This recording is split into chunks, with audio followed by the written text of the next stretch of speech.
Oh,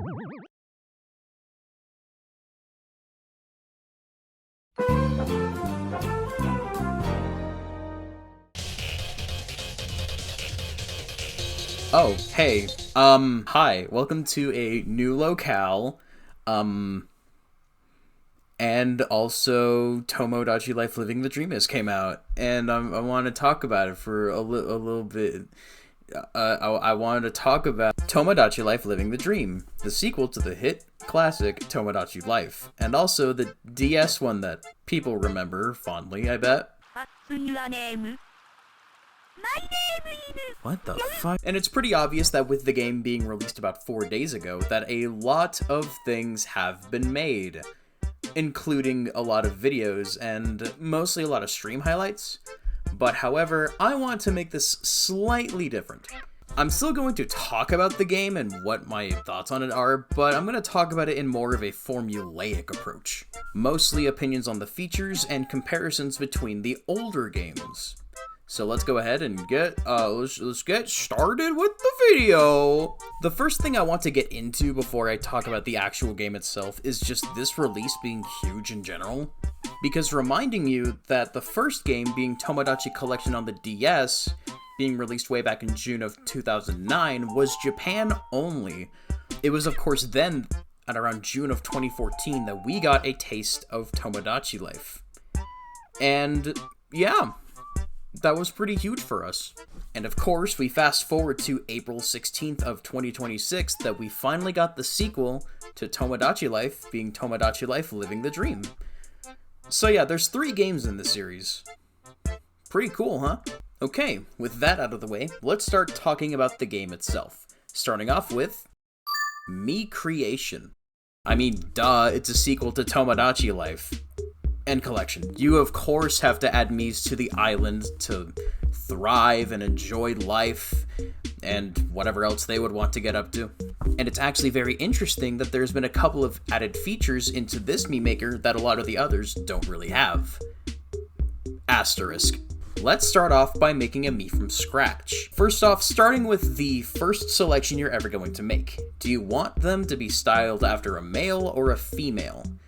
And if you're wondering why there's no just male and female options, is because as of the release of the Switch 2, way back in June of 2025, they've changed how Miis are presented. Instead of them just being, male and female, instead they're now genderless, and you can just pick a style that you would want to base them off of. Starting off with the head shapes, I don't think much has been added, really. There might have been with Miitopia, but I'm not fully certain on that one. Hair has been changed up drastically from previous entries and also Miitopia, where instead of just picking a full set of hair, you can still pick a full set of hair, but you can also set what bangs and how you want to stylize the back. The only downside to it is that you cannot intermix these features together. Like, you have to pick a full set, or you have to pick bangs and a backside. Eyebrows haven't really changed much either, except there's a couple of new ones. A couple of weird ones, might I add. I don't really know what I would use any of these for. They've added quite a fair bit of eyes into the selection as well, but I'm kind of convinced that some of these were just ripped straight from Miitomo. Yeah, that also existed and then died, but however, another unique feature about the eyes is that you're able to change what features you would want to add to them. Like, for example, you can give eyelashes, you can give wrinkles in the eyes, you can give eye bags, I think? And you can also change the actual design of the pupil. So for example, did you want it to have a circle? Bam, there you go. Did you want it to be a square? Bam, there you go. Noses are a bit of a pointless feature for me because I tend to just go with the default nose that's given to the default Mii. But however, some of these noses they added are actually really good. Like, for example, the big circular bulbous nose, you can just make Mario and Luigi straight up, which I greatly appreciate. They of course also added a lot more mouths into the lineup as well, but I think some of these are also just straight up carried over from Miitomo, like the wide open smile and the bean-shaped frown. I think, at least. I'm not fully sure on that one. Something they've also added was ears, which I thought was cursed, but I think it could work on a couple of Miis that you create. More glasses have been added into the game as well, and also, like, fully blacked out versions of existing glasses. And finally, they've added a lot more features that you can add on to the face. For example, more wrinkles, you can add an aftershave, you can add, like, mustaches, beards, I think moles is this option, and a lot more blush around the face, so that's pretty good. Also, this option at the very bottom, don't worry, we're going to get to that much more later. We're really quick going to take a little detour to the Get Help feature of this game, which is kind of like asking the game, hey, can you make a Mii for me? And the game's like, sure, man. Yeah, I'll just ask you a series of questions, and you'll just give me your answer, and then I'll just make a Mii for you. And I'm actually very surprised at how well this actually does work. Like, the questions are strange, but they actually do help you with trying to figure out how you want your Mii to look. And then once the questions are fully done, you get your result. I mean, hey, you got what you wanted, so there's your creation. But now what to do when you're done with your Mii is that you can just say looks good and move on to the data portion of it. But however, you can also click on needs work, which brings up this thing, whatever it is, from the Wii's Mii Maker. However, a handy feature of this is that you're able to filter what parts you would want to stay. Like, for example, the eyes, the facial hair, the nose, or the glasses. But however, if that still isn't enough for you, you can convert that Mii into a scratch Mii, which I think just really pulls up a menu, and that's kind of it. And then you can just adjust the features however you want to. Which is what the Wii did about, like, years ago. But it's still very helpful. And now for the next segment, the gameplay loop.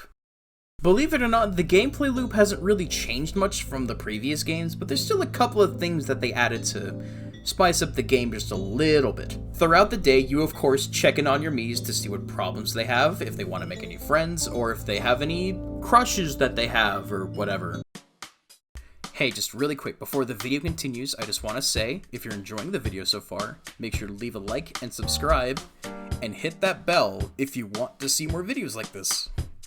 Anyways, bye. Back to the video or something, I don't know. You of course check into your shops every day to see the new stock of items that roll in. Like, for example, new food, new clothes, and new interiors for homes. But however, one thing that did change was the markets. In Tomodachi Life, the morning market would appear at the fountain, the afternoon market at the park, and the night market at the amusement park. However, they decided to change this feature altogether. Being at one concise shop, you just have to show up between the times to get food, clothing, and a mystery bag. There are, of course, a slew of other gameplay loop stuff that I don't want to talk about because I'm too lazy. So we're going to go ahead and move on to the item changes. The items that you can give to Miis have changed drastically over the release of Tomodachi Life and Tomodachi Life Living the Dream. That's gonna get tiring to say, isn't it? Instead of just the one menu where it just shows off what stuff you have, you instead have a concise menu with different filters for what you own. For example, toys, books, records, shows, games, and pets. Yeah, they added pets into this game. Insane stuff, I know. But however, there's that last feature that I'm not going to talk about yet still. Alongside that, they've also changed how much items you can give to your Miis, from 8 to 12. Which isn't much of an increase, but I do enjoy that quite a lot. And with that out of the way, it's time to talk about the biggest feature this game adds. Customization. This is probably the most customizable game that Nintendo has released yet. Maybe. You can customize nearly everything in this game. To what the Miis can eat, to what items you can give to the Miis, to the interiors of your Mii's houses. You can even change the way your island looks by just making a couple of island tiles and a couple of objects to add to the island. You can even change what Miis can say as like a form of lingo around the island. By the way, lingo is just like a box of phrases that you can give to your Miis, and they'll just occasionally say them around your island. Like, for example, eating Tide. However, with this customization, you're also able to apply that to the Miis as well. To show this off, we're going to go back into the creating a Mii from scratch menu, and we're going to go see what that very bottom option is. Here's the face paint option. You're given a blank canvas that you're able to draw around in. Instead of Miitopia's, I think, just shapes that you're able to just put onto the Miis. And also, this is the pro version of drawing. You're able to just do the easy mode if you want a much more easier experience with just seeing what you want to give to your Miis. However, Pro is good because there's a slew of different features that you can get. For example, you can have a straight line, or you can have a smooth line. And it's kind of like the devs just said, hey, so, like, we love that you guys do art and stuff, so what if we just give you a stabilizer? There are also a slew of other features inside of this as well, but I don't want to talk about those, because I'm lazy, okay? But yeah, you're pretty much able to make the island your own with this slew of customization features. But now to talk about comparisons. Let's start off with nitpicks. Because I don't really want to call this bad, but it's more so just things that I want to just like nitpick about. My first nitpick with the game is that there's no concert hall, or like any way to have your Mii sing a song with customizable lyrics. And I get it that this is modern day Nintendo, they could just add it a lot later with a patch down the line, but what happened to games just being complete from the box, huh? There's not much of a variety of minigames to play with your Miis. Like the ones that I've gotten were only shadows. Shadows, but there's 2 of them. Shadows, but they're your Miis. Bowling. Red light, green light. No repeats. No repeats, but there's more people. What's missing from this lineup? 50-50, the game. Now, I'm probably entirely wrong in saying this. There's most likely a lot of different minigames to play in this game.